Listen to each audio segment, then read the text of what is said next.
1890. znači početkom 90. godina 19. stoljeća radi fokuse i sa visokofrekventnim strujama. Naime, Tesla je već tada govorio da budućnost nije u ovim niskofrekventnim strujama, nego budućnost u visokoj frekvenciji.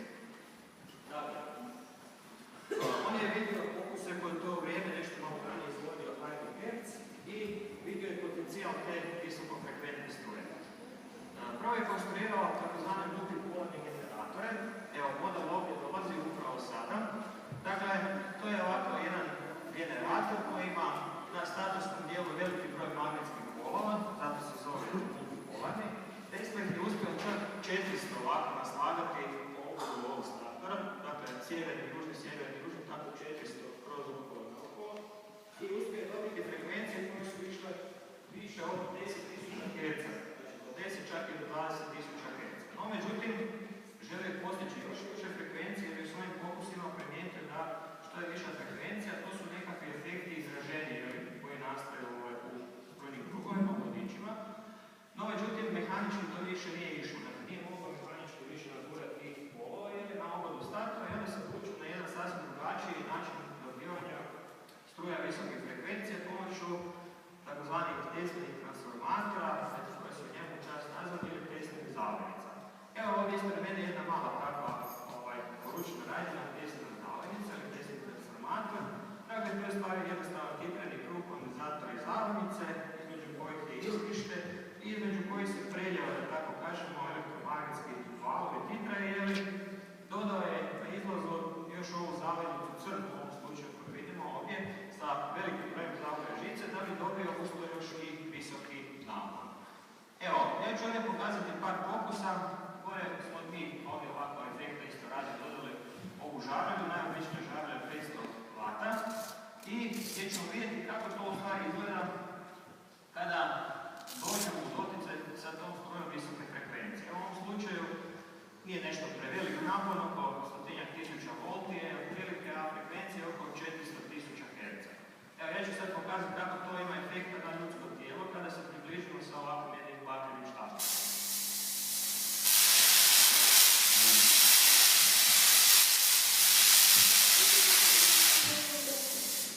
Evo, dakle, ovo ste vjerojatno tamo danas to već prodaju onim kineskim dućanima ili možete kupiti tamo one kugle, pa tamo doda sa prstima malo dirati, to u stvari radi na sličnom principu, jel? Evo ovdje je ovako to malo možda izraženije. Dakle, što je ovdje poanta? Došlo je dakle do proboja zraka zbog visokog napona ili struja je prošla kroz ovaj vatreni štapić, kroz moje tijelo zatvorilo se dolje u zemlju, a da ja to nisam niti osjetio. Zbog čega je to tako? Zbog fizikalnog efekta koji se zove skin efekt, ili bi to preveli na hrvatski kožni efekt, koji kaže što je viša frekvencija struje, ta struja se više i više bježi, tako kažemo, jer ima vanjske dijelove vodiča. U ovom slučaju, dakle, kada ide kroz ljudsko tijelo, prođe kožom ili vanjskim dijelom i mi to uopće niti ne osjetimo. Ono na čemu je Tesla radio je eto, koje moje predavanje sad ima ono što bi rekli glavnu riječ i naslov, rasvjeta.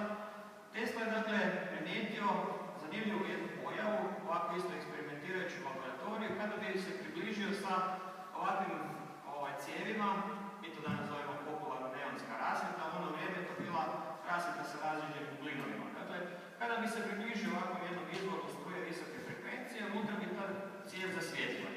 I to bi ovako dosta intrigiralo, što bi još se dalje time moglo napraviti. Evo, ja ću prvo pokazati fokus, onda ćemo nešto reći o tome što je bilo dalje sa tom pojavom. Evo, dakle, kada se približimo,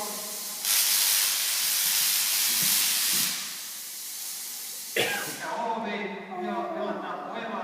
Dakle, kad se približimo dovoljno blizu, vidimo unutra dolazi do svjetlosti, odnosno ionizacije plina neona u ovom slučaju, i oni udaraju ovaj fluorescentni sloj kojim je staklena cijev premazana iznutra i onda mi to vidimo ovako kao vidljivu svjetlost. To se nama čini malo više sad kao nekakva igra, cirkusarija malo sa strujom, no međutim Tesla je u svojim daljim istraživanjima zamijetio ako se u tim cijevima dogodi vakuum i ako imate snažan izvor zračenja, primijetio je zanimljivo zračenje koje je nazvano X zračenje ili u Sjedinjenim Američkim Državama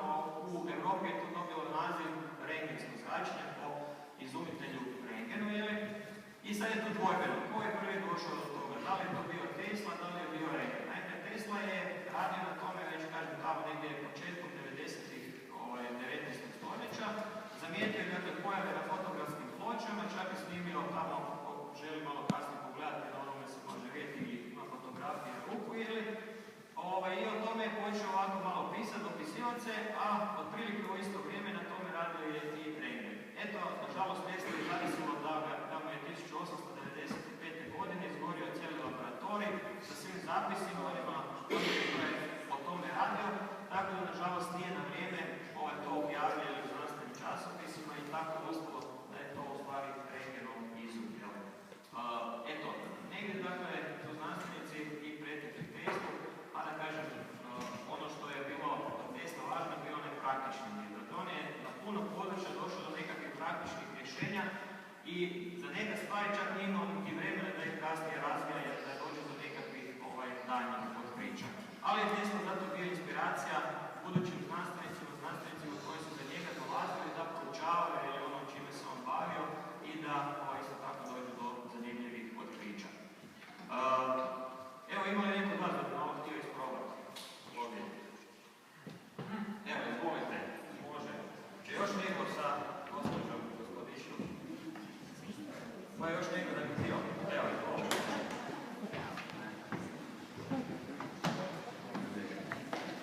Evo, ovdje ispravi vas molim. Ne možemo primiti. Ko je najviše možemo primiti? Moram samo pitati da li ste zdravi, nijemate pacemakera, još ste premladi za pacemakera. Dakle, nije vas pametno raditi tako, nema to veze. Dakle, samo da zdravi, dakle, ako imate nekakve elektroniku, pacemakere, onda baš nije zdravo. Pitati sa visoko frekventnim strujem. Evo, izvolite, kako ćete se, evo, može tako. Samo ti stakle, ovako uhvatite i odmah ovako. Nema se ništa bojati, evo, samo lagano, dakle, priđite malo bliže, slobodno. Može svjetlo malo, može?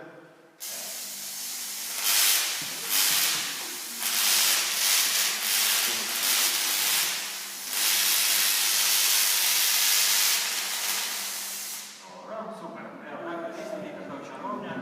Evo, svi normalni ljudi mogu ponoviti ovo što sam ja napravio. Hvala lijepo. Suradnje.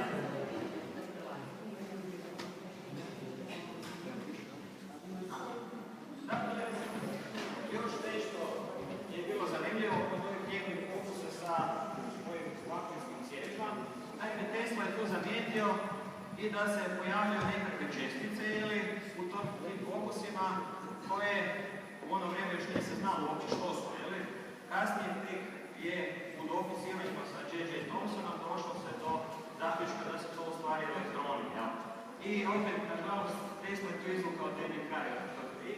On ih je otkrio, a opet je J.J. Thomson dobio za to kasnije priznanje da je on to otkrio i priznato mu je kao otkriće.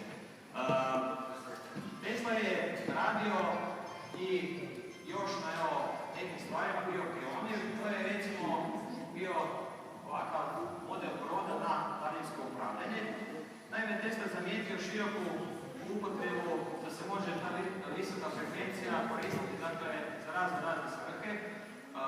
Osim rasvjete, ovo što prvo što sam pokazao, može se koristiti i u medicini, to je na svojoj koži osjetio ili je radio razne fokuse, pa je tako utvrdio da svaki organ u tijelu u stvari ima nekakvu svoju vlastitu frekvenciju, jer cijelo tijelo ima nekakve svoje vlastite frekvencije i ako vi te organe u tijelu tretirate sa određenim tim frekvencijama, možete napraviti ili da vam tijelo bude bolje ili da vam bude gore. Dakle, postoji i jedna i druga varijanta. Dakle, s tim treba jako pažljivo. Dakle, te naprave koje kakve sa visokim frekvencijama mogu utjecati na ljudsko tijelo i na pozitivan, ali nažalost i na negativan način.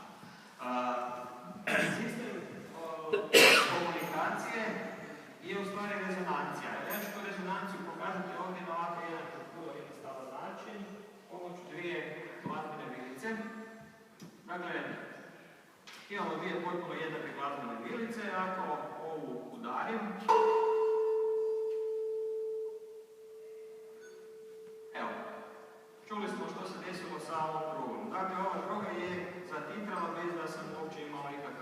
sa tom drugom glazbenom vilicom. Što se desilo? Dakle, kad sam ovo udario, desili su se mehanički valovi zvuka, oni su longitudinalni, guraju ispred sebe zrak između i predaju dio energije na ovu drugu glazbenu vilicu, tako da je ona dala taj isti zvuk. Ako ovdje dodamo ovakav jedan mali dodatak i ponovimo, evo, u drugom slučaju smo u stvari prigušili titranje i vidimo da rezonancije više nema. Tesla je taj sustav rezonancije koristio u stvari i kod broda, jasno nešto složenijem obliku. Ja ću ovdje pokušati ono pokazati. Jasno, ovdje je zanimljivo da Tesla, kada je to napravio 1898, odnosno patentirao, nije imao nikakve elektronike kod sebe. Dakle, ja ovdje koristim obično onu kutiju elektroničku za upravljanje što je djeca imaju za autiće, aviončiće, helikopter i sl. No, međutim, Tesla je to napravio bez elektronike. Dakle, imao je razne mehaničke uređaje, relé i sl. Ali nema nikakve elektronike. Evo, sistem radi kada pošaljemo jednu frekvenciju sa odašiljača do prijemnika, pokrenemo uvijak broda. Kada pošaljemo drugu frekvenciju, dakle, možemo pokrenuti kormilo broda. Dakle, brod može ići lijevo desno, odnosno naprijed nazad. Evo, danas, kažem, se i djece igraju sa ovakvim napravama, ali, kažem, u Teslino vrijeme to malo bilo složenije za napraviti, jer Tesli nisu bili dostupni neke niti materijale nekakve, a niti elektronika koju mi danas imamo. Evo zanimljivost koja se isto Tesla dosta često znao uhvatiti ovako u svojim patentima i koristiti ovako za razne druge uređaje, je i Teslina turbina. Evo ovdje je model ovako jedan od principu, kako ona radi. Patentirao je 1913. godine, a radi ovako na jednom prilično jednostavnom principu. Dakle, ako imate vodu koju propustite kroz cijev, voda kad uđe između ovih metalnih diskova unutra, zbog trenja radi spiralno gibanje, i zbog tog spiralnog gibanja u stvari dolazi do centrifugalne sile koja tjera da se rotor turbine zakreće.